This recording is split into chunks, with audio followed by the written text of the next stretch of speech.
I am here at the studios of KALW in San Francisco with Andy Worthington. He is a British journalist, author of the book The Guantanamo Files, the stories of the 774 detainees in America's illegal prison. And Andy is in town for the Berkeley Says No to Torture event. So Andy, you are one of I think the only journalist who has written about all of the detainees in Guantanamo.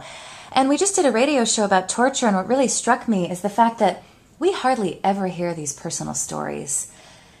You almost know these people personally.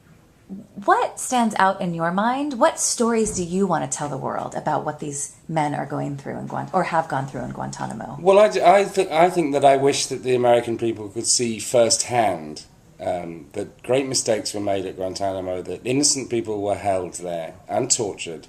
And to be able to understand that, I think it involves being able to get their personal stories. Now, I'm delighted to be here, and I'm very glad that you know and we're able to tell your listeners that my website, andyworthington.co.uk, I've been working for years compiling the stories and telling those stories, which are also in my book, The Guantanamo Files. But these are words, and images can be very, very powerful.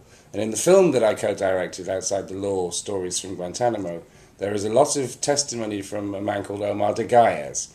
He's a Libyan resident of the UK, who I got to know very well. And his story it's very emotional. People who see him talk, they really feel for him. This is a human being telling what happened to him, not an enemy combatant, not a terrorist.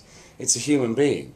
And, and I've travelled up and down the UK showing this film with Omar de Gaias, who is still, as far as the US administration is concerned, an enemy combatant. And I was on the train with an enemy combatant. And I was in a car with an enemy combatant. And everywhere we went, the audiences watched the film.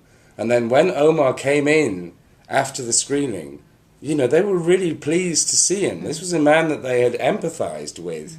And there he was in person for them to talk to. And the problem here is that everybody in the United States is kept so remote from this. One of the biggest failures of President Obama's dealings with Guantanamo has been that White House counsel Greg Craig had a plan in the early days of the administration to bring some cleared Guantanamo prisoners who couldn't be sent home because they faced the risk of torture to live in the United States.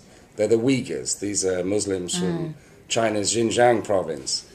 And President Obama got into choppy political waters, as he has so often with the Republicans, and he backed down on this plan. These men were actually eventually resettled in Bermuda.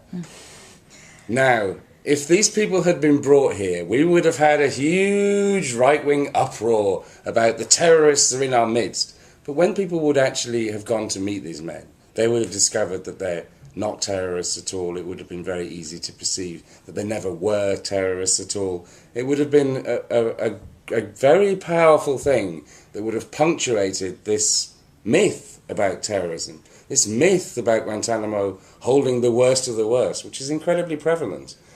So I'm just very, very disappointed about that it's so difficult to get personal stories up close to the American people to dispel these terrible lies about how everybody was a terrorist. And it shouldn't have to be difficult, because so many of these men have written books. They've gone on tours of different countries. Yeah. They speak English, national media, if that's what you're concerned about. I mean, it's silly to say this, but it's not hard. I mean, we had on our radio show with a 2-person team, we've had people on who've been tortured. Yeah. Why? Why aren't we hearing their voices? Well, I suppose the problem is that, the former prisoners that I know in the UK, none of them are allowed to come to the United States to travel around. I mean, that would help. There have been a few interesting developments this year. There have been a few broadcasts where a live broadcast with former prisoners in the UK talking to an audience here. So I think that's a good development. And I think that former prisoners can do phone shows as well. I mean, can do radio shows. Well, why don't you, because you know some of these men very personally, you've told their stories, what are a few of the stories you want people to know about? Because all we see is a chain-linked fence and men with something around their ankles, walking up and down. That's pretty much all we see in the U.S. Right. Well, I mean, to tell in a nutshell the story of who ended up in Guantanamo is, I suppose I'll try and keep it brief. I mean, there are a variety of people that are held there. There are still people, although nearly 600 men have been released, there are still people there who had nothing to do with any kind of militant activity and certainly had nothing to do with any kind of terrorist activity. There are still people like that are held. There are other people who are held there who were fighting with the Taliban before the 9/11 attacks in a military conflict that became a war with the United States after the United States invaded. But, I think it's hard for people to see beyond the rhetoric of the worst terrorists, to realize that terrorists are one thing, but people who were fighting with the Taliban, it may have been a warped ideological thing that they were involved in, but that's not terrorism. That was some kind of military activity that preceded American involvement. And yet they're all still bundled up together there in Guantanamo. And, and they're all still tarred with this image. So,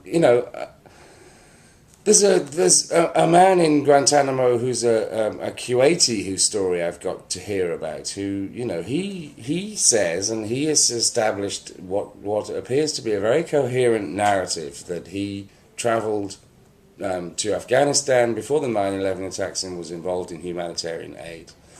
But when he was captured, he was caught in circumstances that have suggested that he was involved in militancy. And there's so little evidence one way or another that he got a habeas corpus petition that was ruled on recently. The man's called Fayez al-Kandari. And with the kind of little bits of rumour and gaps in the story, the judge said, well, I'm going to have to consign you to indefinite detention in Guantanamo. You've lost your habeas petition. There's no evidence against this man. What's been coming out in the court cases so often is that the government's supposed evidence has been tortured out of other prisoners, or even in some cases the prisoners themselves. This man has never incriminated anybody with false testimony and has never said anything false about himself either. All the evidence is just second and third hand hearsay about this man. And yet there he is consigned to Guantanamo forever. And all the people who have met him, his lawyers, he had a military lawyer, these people who have met him, they just describe him as this lovely man who had dedicated his life from a young age to humanitarian aid, had been on humanitarian aid missions in other places. I mean, it's a sign, in a way, of how difficult Guantanamo is, because it could be that that's a lie. There are certainly cases where it's hard to tell what the stories are, but there are throughout Guantanamo's history, there have been so many stories of wrongly imprisoned people. There are a few stories that